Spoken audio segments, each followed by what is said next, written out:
की online class में आपका स्वागत है। नमस्कार, मैं पढ़ा रहा हूँ आप लोगों को विज्ञान कक्षा 9 की मतलब विज्ञान क्लास 10 की कुमार मित्तल की बुक पढ़ाते हैं। और आप लोगों को यहाँ पे सॉरी ये वीडियो बनाया है जिसके पहले प्रीवियस बनाया है, थोड़ा सा गड़बड़ हो गया। तो वो मोशन क्वेश्चन फर्स्ट लिखी थी यहाँ पे, ठीक। अब यहाँ पे सेकेंड एक क्वेश्चन है, मोशन क्वेश्चन सेकेंड, समय दूरी संबंध के लिए समीकरण। अब देखिए समय जो दूरी है उसके लिए आप लोगों को क्या करना है, डायग्राम आपका देखिए सेम बेसिक वही रहेगा।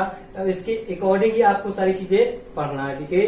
तो अब देखते हैं, शुरू करने से पहले आप लोग कहना चाहूंगी कि अगर आप लोगों ने अभी भी हमारे चैनल को सब्सक्राइब नहीं किया है तो चैनल को सब्सक्राइब कर लीजिए, साथ साथ बेल आइकन को भी दबा दीजिएगा, जिससे आपको लेटेस्ट नोटिफिकेशन वीडियो आपके मोबाइल पर पहुंच जाएगी। और साथ ही साथ आप लोग क्या वीडियो को लाइक जरूर कर दीजिएगा। तो शुरू करते हैं, आप लोगों को एक सेकंड रुकिएगा, देखते हैं, हाँ बताते हैं, ठीक है। तो देखिए आप लोगों के मैंने यहाँ पे लिखा हुआ है, क्योंकि आप लोगों को थ्योरी आप लोगों को लिख देते हैं, क्योंकि थ्योरी बोलने में आप लोग लिख नहीं पाते हैं, ठीक है। तो लिखा है, माना कि वस्तु ने एक समान त्वरण ए से टी समय एस दूरी तय की है। तो वस्तु के द्वारा तय की गई दूरी वेग समय ग्राफ ए बी के नीचे घिरे क्षेत्र ओ ए बी सी द्वारा प्राप्त की जाती है। मतलब ओ ए बी और सी इतना जी, देखो एक हमारा समलंब चतुर्भुज बन जाएगा। समलंब चतुर्भुज देखिए, एक तो ये आयत बना और एक ये हमारा त्रिभुज बना। इसी का जो क्षेत्रफल होगा वो फिर लिखा वस्तु के द्वारा तय की गई दूरी एस निम्न प्रकार व्यक्त की जाती है। कैसे? एस बराबर ओ ए बी सी का क्षेत्रफल जो एक समलंब है, मतलब क्या, जो एक समलंब चतुर्भुज हमारा ऐसे देखो ये बन गया, ये देखो बन गया ऐसे, इसका पार्ट अलग निकाल लिया गया। जो आयत ओ ए डी सी बी, एक तो जी हमारा आयत है यहाँ से यहाँ तक, और एक हमारा बन गया ओ ए डी सी का क्षेत्रफल प्लस त्रिभुज ए बी डी का क्षेत्रफल, ये आपके पास हो गया। तो इसी के बारे में आपको जानना है और सीखना है। तो यहाँ पे इसके बाद आप लोग इसको स्क्रीनशॉट ले लीजिए, फिर इसके आगे आपको बताते हैं। थोड़ी सी गर्मी ज्यादा हो रही है इसी वजह से, क्योंकि फैन चलाने पे थोड़ा सा आवाज ज्यादा आ जाती है। वैसे भी आपको एक बैकग्राउंड पे टू करके आवाज आती रहती है, तो वो मान लीजिए आपका एक म्यूजिक बैकग्राउंड है, कोई दिक्कत नहीं है, वो ऐसा आता है क्योंकि करके, ठीक। लेकिन जब फैन चला रहे तो सर लगती, इस वजह से फैन नहीं चला रहे, ठीक है। और इसमें कुछ गर्मी कुछ ज्यादा भी हो रही है, इस वजह से रूम पे विंडो जो है उसको बंद करके पढ़ाते हैं, नहीं तो साइन मारने लगता है बोर्ड, ठीक है। तो अब एस बराबर आ जाएगा हमारा, एस बराबर, अब देखिए जो हमारा आयत होता है, आयत की हमारी दो साइड्स बराबर होती है आमने सामने की, तो हमारा आ जाएगा ए डी इंटू में आ जाएगा इंटू में, अब आ जाएगा हमारे पास क्या, ए ओ, ये तो आ जाएगा, क्योंकि आयत के क्षेत्रफल क्या होता है, लंबाई गुणे चौड़ाई, और प्लस त्रिभुज के क्षेत्रफल हो जाएगा 1/2। त्रिभुज हमारे पास क्या हो जाएगा, लंब और गुणा क्या हो जाता है, आधार। तो लंब हमारे पास हो जाएगा हमारे पास बी डी और आधार हो जाएगा हमारे पास ए डी। इसके बारे में आप लोगों को जानना है, ठीक। अब यहाँ से लिख लेंगे क्या, माना लिख लेंगे। एस बराबर क्या होता है, you t plus half a t square. अब देखो हमारे पास जो है क्या, ए डी हमारे पास क्या है, यहाँ पे लिखेंगे ए डी बराबर टी, ए ओ बराबर क्या हो जाएगा हमारे पास यू, और बी डी बराबर मान लेंगे, अब बी डी, अब देखिए हमारे पास जो बी डी है और जो हमारा ए ई, बी डी और हमारे पास बी सी, अब इनके पास अब जो बीडी है, बीडी हम इसके पीछे निकाल चुके हैं। बीडी बराबर क्या होता है हमारे पास, ए जो त्वरण होता है, और एडी तो हमारे पास लिख चुके हैं जी। तो अब इसी के अनुसार सारे मान हम कहाँ इस पे पुट आउट कर देंगे। बीडी आप लोगों को इसके प्रीवियस वीडियो जरूर देखिएगा, जो आपको डिस्क्रिप्शन में इसकी लिंक मिल जाएगी प्रीवियस वीडियो की, उस पे मैंने बीडी निकाल के बताया है। तो एस बराबर क्या रहेगा हमारे पास, u t plus half a t square, ये आपके पास हो गई प्रूविंग। तो यही होता है हमारा गति का, जिसको बोलते हैं द्वितीय नियम है। ये क्या हमारे पास गति का